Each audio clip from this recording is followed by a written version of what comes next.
सुबह बखैर। सुबह के 8:35 हुआ चाहते हैं। आपका मेज़बान इशफा गौहर हस्बे वादा आपके सामने हाजिर खिदमत है। प्रोग्राम आपने देखना शुरू कर दिया जी सलाम जेके, और आज सलाम जेके की नशरियात में कुछ अहम तरीन बातें आपके सामने हम रखने जा रहे हैं। मुलाजमीन के लिए एक और हुक्मनामा आया है, क्या कुछ है वो उस पर गुफ्तगू करेंगे। कौमी शरह का हाल अहवाल आपको बताएंगे।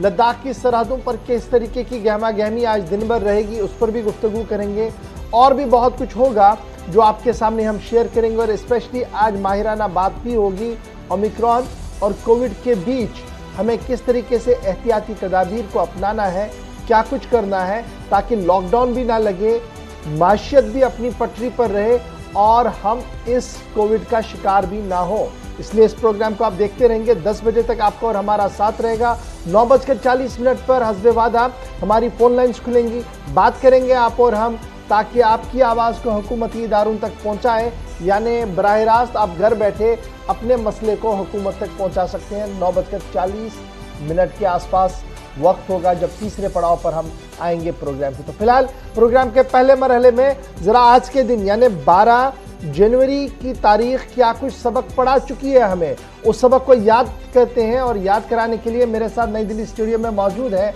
आसिफ रशीद। बहुत बहुत शुक्रिया आसिफ। बहुत बहुत शुक्रिया आप सभी का। खुश आमदीद, सुबह खैर। प्रोग्राम सलाम जेके आप देख रहे हैं और 10 बजे तक हमारा और आपका साथ रहने वाला है। शुरुआत आज भी करेंगे तय फॉर्मेट के मुताबिक, और उसके बाद एक एक करके हम आगे बढ़ेंगे। जम्मू कश्मीर, लद्दाख और मुल्क के बाकी रियासतों और यूटीज के अंदर ताजा तरीन सूरत हाल और कुछ बैन अवी खबरें भी आपके सामने रखेंगे। न सिर्फ शहर या गांव के अंदर बल्कि लाइन ऑफ एक्चुअल कंट्रोल और लाइन ऑफ कंट्रोल तक भी ताजा तरीन तफसीलात क्या कुछ मिल रही है, आज दिन भर क्या गहमा गहमी रहने वाली है, उस पर बात करेंगे। लेकिन सबसे पहले बात हिस्ट्री ऑफ द डे में आज के दिन की। नया साल है और 2 हफ्ते मुकम्मल हो रहे हैं, जहां पर 12 तारीख है आज जनवरी की। साल 2002 में आज ही के दिन 1971 से पहले आने वाले बंगालियों को पाकिस्तानी शहरियत देने का फैसला 12 जनवरी साल 2002 को किया गया था। साल 2001 में आज ही के दिन 1994 का भारत पाकिस्तान के दरमियान पानी का मुआहिदा मनसूख हो गया था। 2001 में हुआ, इससे पहला मुआहिदा 1994 का था, लेकिन 2001 आते आते उसे मनसूख कर दिया गया। 1999 में आज ही के दिन इस्लामाबाद पाकिस्तान में अमरीकी सफारत खाने के करीब 5 बम धमाके हुए। यह के बाद दीगर ये धमाके हुए थे, कोई ज्यादा जानी नुकसान नहीं हुआ था, लेकिन सिफारती अमले को यहां से उसके बाद निकाल लिया गया। साल 2018 में आज ही के दिन इसरो ने भारत के अंदर स्पेस या टेक्नोलॉजी में काम करने वाला ये बड़ा इदारा, जिसने 100वां सैटेलाइट लॉन्च किया। 31 सैटेलाइट एक साथ भेजे गए थे आज ही के दिन 12 तारीख को। साल 2008 ही में आज ही के दिन कोलकाता में आग लगने से 2500 दुकानें जल गई, नुकसान अरबों का हुआ और इसमें इंसानी जानें भी काफी गई। साल 2006 में भारत और चीन ने हाइड्रोकार्बन पर एक मफाहमतनामे पर दस्तखत किए। 2006 में 12 तारीख को आज ही के दिन, और इसे भी 15 साल आज हो चुके हैं, और आज एक और मीटिंग होगी। 1866 में आज ही के दिन लंदन में रॉयल एरोनॉटिकल सोसाइटी कायम की गई, और इस सोसाइटी के बाद आपको याद होगा कि इसका काम हुकूमत के तमाम बड़े इदारों के साथ इश्तराक से आगे चलना होता है। 1866 में लंदन के अंदर ये एरोनॉटिकल सोसाइटी बनाई गई। और साल था 1948। आज ही के दिन हसन रूहानी, ईरान के सियासतदान, मौजूदा सदर भी हैं, आज उनकी यौम पैदाइश भी है। 1948 12 जनवरी को, यानी आज के दिन वो पैदा हुए। चलिए, 12 जनवरी की जब बात हो रही है तो आज के दिन मुल्की एतबार से भी काफी अहम माना जा रहा है, क्योंकि आज ही नेशनल यूथ डे भी मनाया जाता है और स्वामी विवेकानंद के जन्मदिन के हवाले से आज के दिन को याद किया जा रहा है, जहां सभी मुल्क भर के अंदर कई लीडरों की तरफ से स्वामी विवेकानंद की खिदमात और उनके काम को याद किया गया है। वहीं पर लेफ्टिनेंट गवर्नर की तरफ से भी कल रात देर गई ट्वीट करते हुए आज नेशनल यूथ डे के मौके पर स्वामी विवेकानंद को खिराज अकीदत पेश किया है। बढ़ते हैं जी आगे, जरा शुरुआत करते हैं आज की खबरों की, और सबसे पहले आपको बताते हैं कि आज मौसम के मिजाज के बीच श्रीनगर जम्मू कौमी शाहराह का क्या हाल है, क्योंकि हाँ ना के बीच कल पूरा दिन इसी तरीके से चला और कल रात ही तस्वीरें सामने आई थी कि श्रीनगर जम्मू कौमी शाहराह रामबन का जो इलाका है, मेहार के आसपास का इलाका जो है, वहाँ पर एक बार फिर पस्सियाँ गिराई थी, और उसके बाद काफ़ी मशक्क़त के बाद जो दरमंदा गाड़ियाँ थी उन्हें निकालने की कोशिश की गई थी। तो फिलहाल शाहराह को ट्रैफिक के लिए दोबारा खोल दिया गया है। सुबह बंद की खबर आ रही थी, इस वक्त खबर यह है कि दोबारा से इसको खोल दिया गया है और जो छोटी बड़ी गाड़ियां हैं, जो दरमानदा गाड़ियां हैं, उन्हें आगे पीछे निकालने की हर मुमकिन कोशिश की जा रही है। क्योंकि पिछले 2 दिन के दौरान अगर आप देखेंगे तो श्रीनगर जम्मू कौमी शाहराह के मुख्तलिफ पड़ावों पर लगातार पस्सियां गिरा रही हैं, छोटी बड़ी पस्सियां गिरा रही हैं, जिसकी वजह से कौमी शाहराह पर स्पेशली रामबन टू बानिहाल और काजीगुंड के इस सेक्टर के अंदर काफ़ी ज़्यादा ट्रैफिक जैम के मनाजिर देखने को मिल रहे हैं, जिसकी वजह से आम राहगीर जो इस शाहराह पर हर दिन सफ़र कर रहा है वो तो काफ़ी मुश्किलों में फंसा ही है। लेकिन उसके बाद जो श्रीनगर से जम्मू या जम्मू से श्रीनगर इस शाहराह के ज़रिए से सफ़र कर रहे हैं, उन्हें भी जो 1 घंटे का सफ़र था उसे 5 घंटे लग रहे हैं और जो 5 घंटे का सफ़र था उसका अल्लाह ही हाफिज़ है। इस तरीके का ट्रैफिक मैनेजमेंट और ट्रैफिक निज़ाम बदतर सूरत हाल का इख्तियार कर चुका है। इधर ट्रैफिक अमले का मानना है कि जनाब उनकी तरफ से हर मुमकिन कोशिश की जा रही है कि इस तरीके का माहौल ना बने, लेकिन उसके बावजूद भी जिस तरीके से ओवरटेकिंग हो रही है, लेन ड्राइविंग नहीं हो रही है, उसकी वजह से ये हो रहा है। और जहाँ जहाँ पर ये पस्सियाँ गिरा रही है वो हाइपर सेंसिटिव जोन्स है, वहाँ पर हमारी हद्दल इम्कान कोशिश रहती है कि किसी भी तरीके से कोई गाड़ी ना रुके और इसलिए अव्वलीन तरजीह ये रहती है कि वहाँ पर अमला जो है वो मुतहरिक रहे। तस्वीरें आपके सामने हैं रात देर गए से अभी तक की और सीधे हम रामबन भी चलेंगे जहाँ से नदीम इकबाल हमारे साथ ज्वाइन कर चुके हैं। क्योंकि दर्जे हरारत में गिरावट है, एक दूसरी परेशानी ये भी है, मतला अबर आलूद नहीं रहता है बल्कि खुला रहता है, जिसकी वजह से दर्जे हरारत में गिरावट है। और जो लोग कौमी शाहराह पर सफ़र कर रहे हैं और रात को उन्हें 3, 4, 5, 6 घंटे भी रुकना पड़ता है इस नेशनल हाईवे पे, तो उनकी हालत और ज़्यादा ख़राब होती है ठंड की वजह से। क्योंकि इस पूरे रास्ते पर जिन्होंने इस रास्ते पर सफ़र किया हो, अक्सर इलाके ऐसे हैं जहां पर किसी तरीके का कोई शेल्टर नहीं है, जहां पर किसी तरीके का खाने पीने का कोई अरेंजमेंट नहीं है। क्योंकि पहाड़ों का सीना चीर कर इस रास्ते को उस वक्त निकाला गया था जो आज भी चल रहा है। और यही वजह है कि अब आहिस्ता आहिस्ता करके ये पहाड़ जो है वो टूटना शुरू हो गए और मुख्तलिफ मकामात पर अब पस्सियां गिरा रही है। नदीम इकबाल के पास चलेंगे जी, जहां पर ग्राउंड जीरो पर क्या कुछ इस वक्त सूरत हाल। नदीम, बहुत शुक्रिया जी ज्वाइन करने के लिए। आप हाईवे पर मौजूद हैं, सबसे पहले अपनी लोकेशन बताइएगा कि किस मकाम पर आप हैं और ये जो खबरें आ रही है कि जनाब बंद है, खुला है, चल रहा है, क्या कुछ बुनियादी तौर पर इस वक्त आप ग्राउंड जीरो पर देख रहे हैं, क्योंकि आप मौजूद हैं श्रीनगर जम्मू नेशनल हाईवे पर, जो मुझे इस वक्त लग रहा है विजुअल से। जी बिल्कुल, देखिए गौहर साहब, इस वक्त मैं श्रीनगर जम्मू नेशनल हाईवे पर ही हूं, जहां मैं आपको बता दूं क्योंकि लगभग कल सुबह से हम देख रहे हैं कि मिहाड़ के मकाम पर शूटिंग स्टोन का सिलसिला हमें देखने को मिल रहा है। कल के ट्रैफिक प्लान के मुताबिक गाड़ियों को श्रीनगर से जम्मू की तरफ चलने की इजाजत थी, अगरचे मिहाड़ के मकाम पर पत्थर गिरने का सिलसिला जारी रहा, लेकिन दूसरी तरफ एक मुतबादिल रास्ता जो है वाया मैत्रा एलएमएस को निकाला गया। हालांकि रात देर गए तक ये सिलसिला चलता रहा, वो ट्रैफिक क्लियर नहीं हो पाया था, लेकिन उसके फौरन बाद हमने देखा कि कुछ टाइम के लिए शूटिंग स्टोन का सिलसिला रुका और दोबारा से क्लियरेंस का काम चल ही रहा था कि दोबारा से वहां पे शूटिंग स्टोन का सिलसिला शुरू हो गया, जो रात भर चलता रहा और अभी तक चल रहा है। लेकिन इस बीच हमने देखा कि ट्रैफिक प्लान दूसरा सामने आ गया कि जनाब आप जम्मू से श्रीनगर की तरफ कल की डेट में गाड़ियां चलाएंगे, यानी आज के लिए जो ट्रैफिक प्लान है श्रीनगर से श्रीनगर की तरफ गाड़ियां चलेंगी। लेकिन इस बीच हाईवे बंद है, शूटिंग स्टोन हो रहा है। और आज जो मैंने मंजर देखा है हाईवे पर, मिहाड़ से लेकर ढलवास का एरिया है हमारे पास, लगभग 12 से 13 किलोमीटर लंबी कतारें गाड़ियां हमने देखी है, जिसमें एक तरफ एचएमवीज की लाइन है और दूसरी तरफ एलएमवीज की लाइन है। सेफ जोन अनसेफ जोन का कोई फर्क नहीं किया जा रहा है, क्योंकि हमने देखा है पिछले दिनों, ये चीजें हमें भूलनी नहीं चाहिए कि पस्सियों की जद में कई गाड़ी आई है, 10-10 दिन बाद डेड बॉडीज निकाली है। पिछले दिनों ही एक गाड़ी को पत्थर लगने से एक शख्स की मौत वाकया हुई, एक जो है जिस्मानी तौर माजूर होकर रह गया।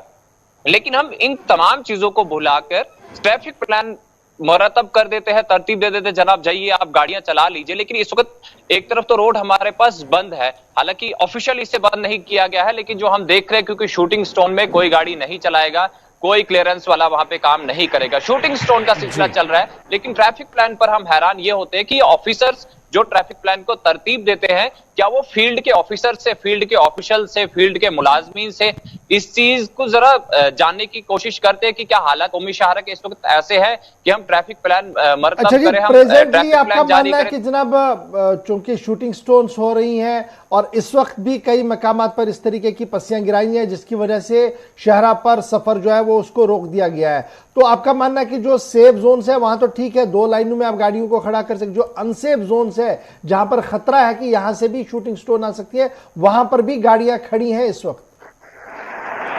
जी देखिए गौहर साहब, मैं 2 चीजें क्लियर करना चाहूंगा। एक तो ये कि ट्रैफिक प्लान जो जारी किया जाता है उस पर आप अमल तभी करेंगे जब आपके पास रोड मोटरेबल होगी, लेकिन अभी रोड बंद है, आपने जम्मू से पूरी गाड़ियां छोड़ दी है। जब हाईवे पर इतनी गाड़ियां दरमांदा हो जाती है, और ये चीज तो छुपी नहीं है कि हाईवे पर कभी भी किसी भी मकाम पर पस्सियां गिर सकती हैं। चंदरकोट के पास डुगी पुली का वो मकाम जहां पिछले दिनों एक गाड़ी को पत्थर लगा था, अभी लगभग वहां 10 गाड़ियां फंसी हुई है। उसके साथ में अगर हम देखें, क्योंकि चंदरकोट से थोड़ा आप इस तरफ में आएंगे तो एक और करोल ब्रिज के पास में एक स्पॉट है जहां पे शूटिंग स्टोन का सिलसिला चलता है। तो ये चीज, एक तो आपके पास रोड बंद है और दूसरा लोग जो घरों से बाहर निकल जाते हैं इस चीज को लेकर कि जनाब आज तो गाड़ियां चल रही है, हाईवे पर जब पहुंचते वो दरमांदा हो जाते हैं, ना तो उनको खाने पीने की चीजें अवेलेबल हो पाती हैं, अगर वो रात को हाईवे पर ठहरना चाहे, रुकना चाहे, होटल्स उनके पास मिलते नहीं। तो इन 2 चीजों का ख्याल रखना चाहिए जब ट्रैफिक प्लान मरतब किया जाता है, जब ट्रैफिक प्लान जारी किया जाता है, क्या रोड मोटरेबल है या नहीं है। और ट्रैफिक अथॉरिटीज को चाहिए कि वो जो एम्प्लॉइज हैं, जो ऑफिसर्स हैं, जो हाईवे पर होते हैं, उनसे भी कम से कम फीडबैक ले कि जनाब हम इस चीज को जारी करें या ना करें, और उन लोगों का भी सोचे जो हाईवे पर दरमांदा हो जाते हैं। इस वक्त रोड मोटरेबल है नहीं, जाम लगा हुआ है, जाम का शिकार है जिसमें मरीज भी है, पेशेंट्स भी हैं, और खासकर हमने देखा कि एम्बुलेंसेस भी फंस जाती हैं। तो इन चीजों को आप क्लियर नहीं कर पाएंगे। आप गाड़ियां चलाना, मुझे नहीं लगता कि शायद ये अवार्ड लेने के लिए आप कर रहे हैं या क्या कर रहे हैं, लोगों की मुश्किलात को तो आप समझ नहीं रहे हैं। लिए फिलहाल खबर यह है कि कई मकामात पर पस्सियां गिराई हैं जिसकी वजह से फिलहाल शहरा पर गाड़ियों की रफ्तार जो है वह थम गई है, और जब रफ्तार थमती है तो सीधी सी बात है एक बड़ा ट्रैफिक जैम देखने को मिलता है, और अब उसको क्लियर करने के लिए वक्त लगेगा। और यही वजह है कि जो सफर 8 से 9 घंटे में होता है वो 15 से 16 घंटे लगते हैं जम्मू श्रीनगर। ये तो जम्मू श्रीनगर का हाल है, लेकिन जो इंटर डिस्ट्रिक्ट भी बेचारे चलते हैं, रामबन के इलाके के जो मकामी लोग हैं उनके लिए भी ये पूरा शहरा जो है वो दर्दसर बना हुआ है, और जिन्हें डोडा जाना है, जिन्हें जम्मू आना है, तो वो भी पूरी तरह से सफर इस पर नहीं कर पा रहे हैं। फिलहाल जब भी आप सफर करें तो हमारी यही दरख्वास्त रहेगी कि ट्रैफिक कंट्रोल यूनिट के डिपार्टमेंट के साथ पूरा राब्ते में रहे और अपडेट में रहे कि क्या हम निकलें घर से या नहीं निकलें, क्योंकि कई बार हम देखते हैं कि बच्चे और अहले खाना को लेकर गाड़ी में चलते हैं और बाद में पता लगता है कि जनाब फंस गए, और फिर ठंड का भी मौसम है, तो इससे एहतियात करें, बहुत ज्यादा जरूरत इस चीज की है। बढ़ते हैं जी आगे, बात जरा सरहद की भी करते हैं, क्योंकि खबर आज ये बड़ी अहम है। चीन और भारत के बीच एक बार फिर आज मुज़ाकरात होने जा रहे हैं। मशरकी लद्दाख पर सबकी नजरें टिकी हैं और तकरीबन अब से 50 मिनट के बाद यानी 9:30 भारतीय वक्त के मुताबिक चोशुल के मकाम पर चीन के उस तरफ लाइन ऑफ एक्चुअल कंट्रोल पर सीनियर जो मिलिट्री कमांडर्स हैं भारत और चीन के, वो मुलाकात करेंगे और ये 14वें दौर की फौजी सतह की मीटिंग होगी। आखिरी मीटिंग अक्टूबर के महीने में पिछले साल हुई थी, लेकिन कोई खास नतीजा इसका निकल नहीं पाया था। इस बार फौजी सतह की जो 14वीं मीटिंग है उसमें भारत और चीन जब दोबारा होंगे तो भारत की तरफ से फायर एंड फ्यूरी कॉर्प्स के जो नए जिम्मेदार हैं लेफ्टिनेंट जनरल सेन गुप्ता, पहली मर्तबा ऐसा होगा कि इस ताअत्तुल को खत्म करने के बीच वो भारतीय वफ्द की नुमाइंदगी करेंगे और लेफ्टिनेंट जनरल PK मेमन से उन्होंने चार्ज हाल ही में संभाला था। फायर एंड फ्यूरी कॉर्प्स की तरफ से पिछले हफ्ते उनको जिम्मेदारी इस नई रेजिमेंट के अंदर दी गई थी। लेकिन इस बीच जो आज सबसे इंपॉर्टेंट चीज है कि कशीदगी वाले इलाके हैं उनमें ताअत्तुल खत्म किया जाए। तकरीबन 21 महीने का वक्त गुजर चुका है जब दोनों के दरमियान कोई खास बात नहीं हो पाई है। पिछले साल 10 फरवरी को आपको याद होगा कि दोनों ने इंखला का अमल शुरू किया था, लेकिन उसके बाद दोबारा एक दूसरे पर इल्जामात, बयानबाजी का सिलसिला तेज हुआ और चीजें वहीं की वहीं रह गई। बीच में सरमा के दौरान काम डिस्टर्ब हुआ और ज्यादा बात आगे नहीं बढ़ पाई। इस बीच आज जो है खबर यह है कि दिपसेंग प्लेन्स का एरिया जो है इसमें चीन की काफी ज्यादा मुदाखलत है। पेट्रोलिंग पॉइंट 10, 11 और 11A, पेट्रोलिंग पॉइंट 12 और 13, ये वो मकामात हैं जहां पर चीनी अफवाज की तरफ से मुदाखलत की गई और भारत ने पीछे हटाने की कोशिश की, लेकिन बात नहीं बनी थी। और जो जराये से जानकारी मिल रही है कि भारत इन पॉइंट्स के हवाले से आज अपनी तरफ से बात रखने जा रहा है और इस पर कम से कम जो लिमिट्स अपनी अपनी हैं पेट्रोलिंग की उनके अंदर रहा जाए, हुदूद को पार ना किया जाए, उस पर भारत की तरफ से फोकस रहेगा। दूसरी बात ये कि देमचोक के अंदर जहां पर जो खुद को चीन के शहरी बताते हैं, खुद कुछ लोग इनको नाम नेहाद शहरी चाइना के कहते हैं, ये लोग बताया जाता है कि मुसलसल इतलात आई, कुछ मीडिया रिपोर्ट्स भी आई कि उन्हें लाइन ऑफ एक्चुअल कंट्रोल के इस पार जिसे भारत अपना हिस्सा मानता रहा है उस एरिया में टेंट अपने लगा दिया, और जब वापस जाने को इनको कहा गया तो वो वापस नहीं हुए। उन लोगों को पीछे कैसे हटाया जाए, ये चाइनीज हैं या नहीं, ये सारी चीजें चीनी अफवाज के सामने आज भारत की तरफ से रखी जाएंगी। और तीसरी बड़ी बात जो है, गलवान वादी के बाद आपको याद होगा कि कुछ ऐसे पेट्रोलिंग पॉइंट्स थे जहां पर बातचीत के बावजूद भी तातुल खत्म नहीं हो पाया था, और साल के आखिरी लम्हात में ये खबर आई कि चीन की तरफ से भी और भारत की तरफ से भी लगभग 60,000 के करीब फौजी दोनों तरफ से, यानी चीनी भी और भारतीय फौजी भी 60,000 के करीब दोनों ने अपनी अपनी जगह तैनात कर दिए, जिससे कशीदगी मजीद बढ़ सकती थी। उसके बाद एक और खबर आती है कि अरुणाचल प्रदेश के अंदर तामीरात का काम है। उसके बाद पेंगोंग सो झील की गुज़श्ता दिनों तामीरात के हवाले से आपके सामने खबर रखी। तो ये 5 अलग अलग और अलग अहम पॉइंट्स हैं, अहम नुकात हैं जो आज भारत की तरफ से रखी जाएंगे। और लेफ्टिनेंट जनरल जो भारत की तरफ से हैं सेन गुप्ता, पहली बार वो भारतीय वक्त की नुमाइंदगी करेंगे। और ठीक लगभग 40 से 45 मिनट का वक्त रह गया है जो ऑफिशियली शेड्यूल दिया गया है भारत सरकार के भारतीय अफवाज की तरफ से। उसके मुताबिक इंडियन स्टैंडर्ड टाइम के मुताबिक 9:30 बजे चोशुल के मकाम पर जो मीटिंग पॉइंट है चीन के हिस्से में LAC पर, वहां मीटिंग शुरू हो जाएगी ऑफिशियली। चलिए जी, बढ़ते हैं जी आगे। जरा बात अब जम्मू कश्मीर इंतजामिया के फैसले की करते हैं, और फैसला रियासती इंतजामिया लेफ्टिनेंट गवर्नर एडमिनिस्ट्रेशन की तरफ से लिया गया है, और मुलाजमीन के लिए एक और ताज़ा फरमान जारी कर दिया गया है। अगरचे कानून बहुत पुराना था, लेकिन तरमीम के साथ इस कानून को लाया गया है, और अब जम्मू कश्मीर इंतजामिया का जो बड़ा फैसला सामने आया, जो बड़ा हुक्मनामा सामने आया, उसके मुताबिक मनकुला और गैर मनकुला जायदादों की फहरिस्तें अब जमा करनी होगी। ये तो पहले भी आप करते थे, ऑनलाइन पोर्टल के जरिए से ही इन्हें जमा करना होगा। एक नई बात है, लेकिन इस पूरे मामले के भी जो ये जमा नहीं कर पाएगा उसके खिलाफ कार्रवाई होगी, ताज़ीबी कार्रवाई होगी। लेकिन इसमें अब सरकार ने कुछ अमेंडमेंट्स की हैं, और ये अमेंडमेंट्स जो है प्रॉपर्टी के हवाले से, चाहे मूवेबल इमूवेबल प्रॉपर्टी आपकी है, जो public service declaration assets order provision rule 1998 है, उसमें तरमीम की गई है। और कई तरमीमों की शिक के हिसाब से अब आपने 1 जनवरी से 31 जनवरी के बीच में अपना सालाना गोशवारा ऑनलाइन पोर्टल पर डालना होगा, सरकार के सामने रखना होगा। और सरकार को अगर कुछ एतराज़ होगा उसमें तो आपको चिट्ठी लिखेंगी, और अगर आपने जवाब नहीं दिया और तसली वक्त जवाब नहीं दिया तो आपका मामला एंटी करप्शन ब्यूरो के पास चला जाएगा। एक तो ये है जी इसमें। और रूल 4 जो गवर्नमेंट का इसमें है, उसमें अब आपने अगर आपने मूवेबल या इमूवेबल प्रॉपर्टी को ट्रांसफ़र करना होगा तो उस सिलसिले में भी कब्ल अज़ वक्त मजाज अथॉरिटी से आपने पहले इजाज़त तलब करनी होगी। जम्मू कश्मीर इंतजामिया के जनरल एडमिनिस्ट्रेटिव डिपार्टमेंट GAD की तरफ से जारी करदा हुक्मनामे में कहा गया है कि सरकारी मुलाजमीन अपनी सालाना आमदनी के साथ साथ मनकूला जायदाद की तफसीलात जमा करें जिनकी मालियत मज़कूरा मुलाजिम की 2 माह की तनख्वाह से ज्यादा मालियत की है। यानी एक वो प्रॉपर्टी, आपने घर मकान खरीदा, ये अलग से है। दूसरी वो प्रॉपर्टी जिसे आप मूव करते हैं, लैपटॉप, फोन्स, दीगर ऐसी चीजें, सोना और दीगर चीजें, तो उसमें अगर आपकी तनख्वाह 2 माह की है, फर्ज कीजिए आपकी तनख्वाह 1 लाख रुपया है और 2 महीने में आपकी 2 लाख हुई, और आपके एसेट्स 2 लाख से ज्यादा है जिन्हें आप लेकर चलते हैं अपने साथ, तो आपने सरकार को ये लिखना होगा कि ये चीज़ मेरे पास है, मेरी तनख्वाह ये है, लेकिन इससे ज़्यादा मेरे पास ये चीज़ आई है। आई कहाँ से है, कैसे आई है, वो सेट फॉर्मेट के तहत आपने वो देना होगा, और ये तफसीलात आपने जो है वो जमा करवानी होगी, क्योंकि लेफ्टिनेंट गवर्नर एडमिनिस्ट्रेशन की तरफ से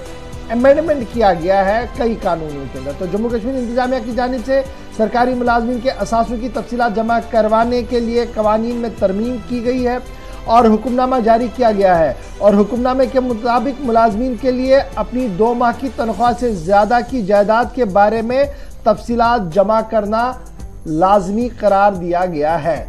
आज तक ये नहीं था। और मुझे याद है मैं कई साबिक मुलाजमीन से बात कर रहा था, कहता गोशवारा जब आप भरते थे तो कैसे, कह रहे थे ना हम तो ऑलरेडी देते थे बहुत बार, लेकिन अक्सर मुलाजमीन इसमें कोताही करते थे। इस बार अब ये सबके लिए हुक्मनामा दे दिया गया है और ये कह दिया गया है कि रूल 3 के सब सेक्शन 1 में क्या क्या कहा गया है, और फिर cash balance, jewellery, house hold items के बारे में एक अलहदा ABC के तहत उसमें वो नोटिफिकेशन दे दी गई है। फिर सब रूल 2 के तहत जो बातें सामने रखी गई है उसमें कुछ चीज़ें हटा दी गई हैं, वो रियायत उसमें रखी गई हैं। लेकिन रूल 4 में जो बात कही गई है कि ट्रांसफ़र ऑफ इमूवेबल प्रॉपर्टीज़ के लिए जो सरकारी मुलाजमीन होगी उसके लिए प्रॉपर अथॉरिटी से आपने पूरी परमिशन लेनी होगी, ये इसके अंदर जो है वो कहा गया। तो ये ताज़ा फरमान जो है वो रात देर के जारी हुआ है। इसके बाद मुलाजमीन के चेहरों पर कहीं पर खुशी भी है और कई मुलाजमीन जो है वो इससे नाखुश और नाराज़ भी नज़र आ रहे हैं। और कई मुलाजमीन का मानना है कि जिस तरीके की सूरत हाल उभर कर सामने आ रही है, दरअसल इसे और ज़्यादा सख्त करने की ज़रूरत है, क्योंकि कई मुलाजमीन जिनकी तनख्वाहें थोड़ी सी है लेकिन जागीरें बहुत ज़्यादा है, आई कहाँ से इसकी तफसील आज तक किसी के पास नहीं है और तफसील आना बहुत ज़्यादा जरूरी। यानी अकाउंटेबिलिटी की ओर एक कदम माना जा रहा है, लेकिन ये अकाउंटेबिलिटी सिर्फ नीचे ना हो, ऊपर तक जाए, इसका हमें भी इंतजार रहेगा, क्योंकि 30 जनवरी लास्ट डेट है फाइल करने की। ऑनलाइन फॉर्म आप सबमिट करेंगे तो सबको पता लगेगा कि किसके पास कितनी मालियत की असासे हैं और कहां से वो लाए गए हैं। तो ये तो बात थी जनाब सरकार के फैसले की, क्योंकि अब आपने 1 जनवरी से 31 जनवरी के बीच में अपने गोशवारे जमा करने होंगे और उसमें क्या क्या आया है वो हमने डिटेल में आपके सामने रख दिया। जी आसिफ।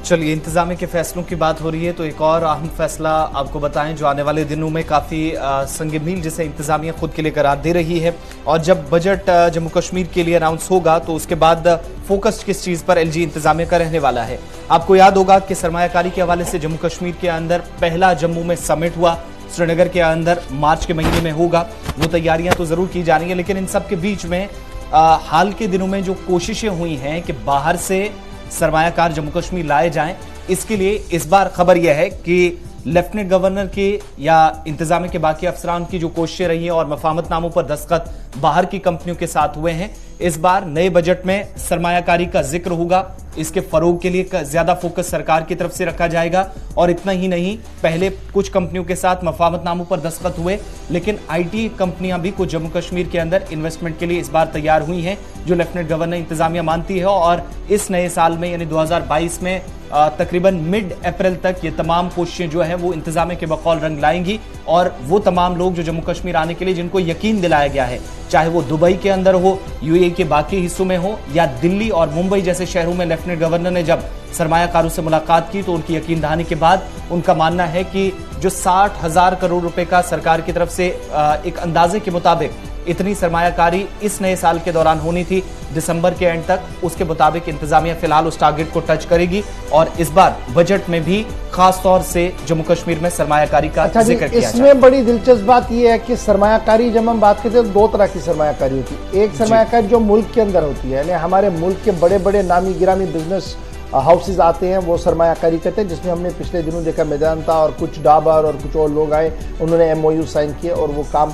अल्लाह करे कि बहुत जल्दी शुरू हो। लेकिन उसके बाद होती है गैर मुल्की सरमायाकारी, यानी बाहर से जो लोग इन्वेस्टमेंट के लिए। तो यहाँ पर एक सिल्वर लाइन जो अच्छी मुझे नजर आ रही है वो ये है कि कहा गया कि जनाब IT इंडस्ट्री के जो टॉप लाइन के हाउसेज हैं दुबई के अंदर, UAE के अंदर, वो जनाब अब बाज़ाब्ता तौर पर जम्मू कश्मीर का रुख करेंगे और अप्रैल के वस्त में उनके टॉप डेलीगेशंस जम्मू कश्मीर आएंगे, हालात का जायजा लेंगे, उन इलाकों की ओर जाएंगे जहां पर सरकार चाहती है कि उनके दफ्तर वहां पर बने और सरमायाकारी हो। एक तो ये एक पॉजिटिव पॉइंट इसमें है कि बाहर के लोग अब आना चाहते हैं। दूसरी बड़ी बात, सरकार के जो एदाद शुमार है, दुबई विजिट से पहले, लेफ्टिनेंट गवर्नर साहब के दुबई जाने से पहले जो सरमायाकारी का खाका था वो ये था कि 45,000 करोड़ रुपया, जिसमें 25,000 करोड़ के आसपास दुबई से भी आना था, लल्लू ग्रुप्स और दीगर लोगों की तरफ से। लेकिन जब लेफ्टिनेंट गवर्नर साहब वहां गए, ये 25 से बढ़कर 47,500 करोड़ रुपए तक चला गया है। और माना जा रहा है कि एक बड़ी इन्वेस्टमेंट जो है वो अट्रैक्ट, जो सरकार की पॉलिसी है, जिस तरीके से प्रेजेंटेशंस की गई है, मीटिंग्स की, उससे बहुत सारे लोग अट्रैक्ट हो हो गए हैं जम्मू कश्मीर की ओर, और उम्मीद लगाई जा रही है कि आईटी सेक्टर एक बड़ा हब बनेगा जी जम्मू कश्मीर के अंदर। इसकी उम्मीद जो है वो लेफ्टिनेंट गवर्नर एडमिनिस्ट्रेशन को है, और इसकी अक्कासी आपको रवा माली साल का जो माली साल का बजट बाबत इस साल 2022-23 अब फरवरी और मार्च के वस्त में आपको देखने को मिलेगा पार्लियामेंट के अंदर। जब मुल्क की बजट सामने आएगा उसमें जम्मू कश्मीर का बजट भी होगा, क्योंकि जम्मू कश्मीर के पास असेंबली नहीं है, इसलिए बजट वहां से आना है, तो उसकी अक्कासी आपको वहां पर भी देखने को मिलेगी। और माना जा रहा है कि जो जराया हमें बता रहे हैं कि इंडस्ट्रीज डिपार्टमेंट और फाइनेंस डिपार्टमेंट कुछ और एडिशन सब्ट्रैक्शन करने जा रहा है ताकि और ज्यादा इन्वेस्टमेंट जो है वो जम्मू कश्मीर की ओर आए। सरकारी आदादुशुमार ये है, लेकिन इंडस्ट्री के जाविये से अब आप बात सुन लीजिएगा। बड़ी दिलचस्प बात यह है, सरकार के दावे अपनी जगह, इंडस्ट्रीज का मानना है कि जनाब ये तो अच्छी बात है कि सरमायाकारी हो, बड़े लोग आए सरमायाकारी करें, लेकिन उन सरमायाकारों का क्या जिन्होंने पहले ही अपना वक्त, अपना पैसा और अपना सरमाया यहां पर लगाया है, उनकी ओर सरकार की तवज्जो बिल्कुल भी नहीं आई। यानी जो एग्जिस्टिंग यूनिट्स हैं उन्हें फाल, मुतहरिक और बेहतर कैसे बनाया जाए, अभी तक सरकार कोई जामिया मुनज़्ज़म पॉलिसी लेकर नहीं आई है, जिसकी वजह से तज़ब्ज़ुब बढ़ रहा है उन मकामी सरमायाकारों का, उन मकामी ताजरों का जो इस वक्त तिजारत के लिए मैदान के अंदर है, नामासाइद हालात के बावजूद भी। तो ये दोनों चीजें जी लाजमी मलजूम थी, दोनों बातें बताना कि सरकार क्या कुछ करने जा रही है, अप्रैल के वस्त में क्या कुछ होने जा रहा है, किस तरीके से सरमायाकारी की तैयारी में लगी है। लेकिन ये सब तब होगा जब कोरोना की तीसरी वेव जो जनवरी में तो शुरू हो गई है, फरवरी तक माना जा रहा है कि इसका इख्तिताम होगा, ये काबू में रहे, ज्यादा कोई तबाही ना मचे, तब जाकर आप अप्रैल में इसके समरात दे सकते हैं। अगर यहां से कोई गड़बड़ हुई, यानी ओमिक्रॉन या कोविड तेजी के साथ बढ़ा और मुल्क भर के अंदर या दुनिया भर के अंदर इसके असरात दिखे, तो शायद ये अप्रैल से हटकर फिर मई जून तक चला जाएगा। अल्लाह करे कि ऐसी नौबती ना आए, सरमायाकारी हो, क्योंकि जम्मू कश्मीर को सरमायाकारी की बहुत ज्यादा जरूरत है इस वक्त। तो ये तो बात थी जनाब दुबई की बजट की जो हम आपके सामने रख रहे हैं। अब जब हम आपको बता रहे हैं कि जनाब सरकार क्या कुछ करने जा रही है, सरकार किस तरीके से काम कर रही है, तो सरकार का एक और फेलियर अब आपको बताते हैं। सरकार ने एक बड़ा ख्वाब दिखाया, कहा कि जनाब जो जामिया मंसूबे हमारे यहाँ बड़े मंसूबे हैं उनको पाए तकमील तक पहुंचाया जाएगा, और उनके लिए लोन लिया गया, और बाज़ाब्ता तौर पर लैंग्वेजिंग प्रोजेक्टों को पाए तकमील तक पहुंचाने के लिए सरकार ने माजी में भी लोन लेने की बात कही, और इस वक्त भी 2000 करोड़ रुपए लेने की बात जो है वो सामने रखी जा रही है। लेकिन लैंग्वेजिंग प्रोजेक्टों की जहां तक हम बात करें, कमोबेश 1000 प्रोजेक्ट्स ऐसे हैं जिनकी शिद्दत थी कि इन्हें मुकम्मल होना चाहिए था, लेकिन शायद पैसे न होने की वजह से मुकम्मल नहीं हो पाए। इस बीच मुख्तलिफ हिस्सों के अंदर तरक्याती मंसूबे हैं, 1000 प्लस ऐसे प्रोजेक्ट्स हैं जो आज के वक्त में भी सरकार की तरफ से जिन पर काम भी चलाया जा रहा था, और बाद में कहा गया कि इनको लैंग्वेजिंग प्रोजेक्ट्स की एक लिस्ट बनाई जाएगी या बनी हुई है, तो उसमें इन सभी को ऐड ऑन किया गया। लेकिन अब जब इन सारे, चाहे वो साल 2017-18 के हों या फिर 19-20 में और मौजूदा वक्त में चल रहे मंसूबे हों, एक तरफ ये कहा गया कि वज़ीर-ए-आज़म तरक्याती पैकेज के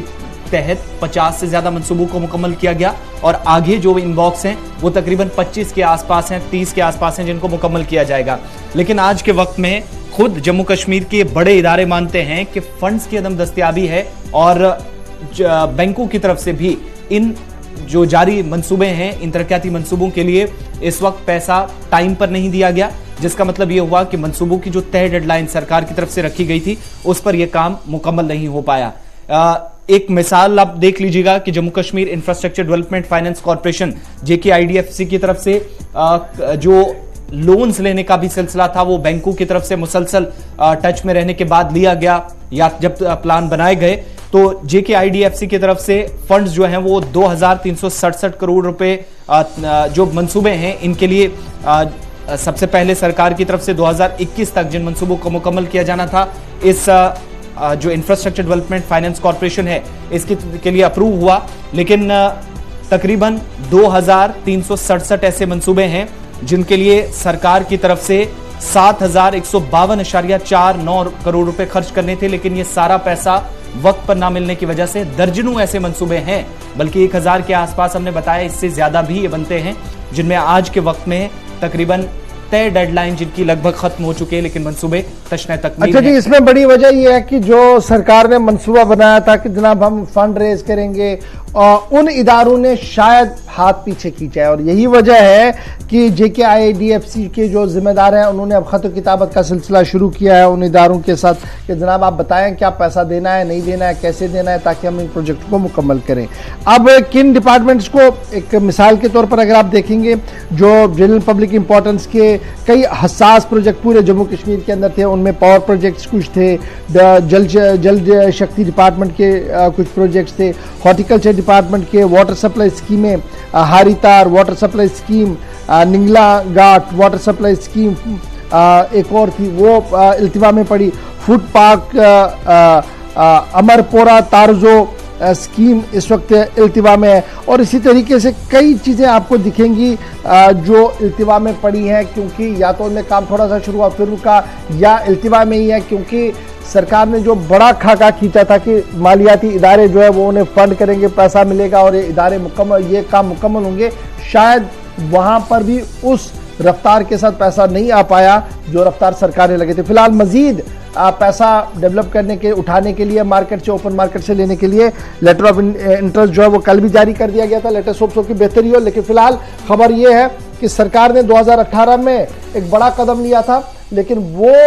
कदम भी उतना मौसर और फाल अभी तक साबित नहीं हो पा रहा है जिसकी उम्मीदें इंतजामिया के लोगों की तरफ से लगाई गई थी। छोटे से ब्रेक के लिए यहां पर रुक रहे हैं जी। ब्रेक के उस पार आएंगे तो आपको बताएंगे कि कोरोना की रफ्तार और ओमिक्रॉन किस तरीके से बढ़ रहा है, और माहिर डॉक्टर साहिबान क्या कुछ मशवरा आज के दिन आपके लिए और हमारे लिए रख रहे हैं, आपको बताएंगे लाइव नशरियात में। बने रहिएगा हमारे साथ। छोटे से ब्रेक के फौरन बाद।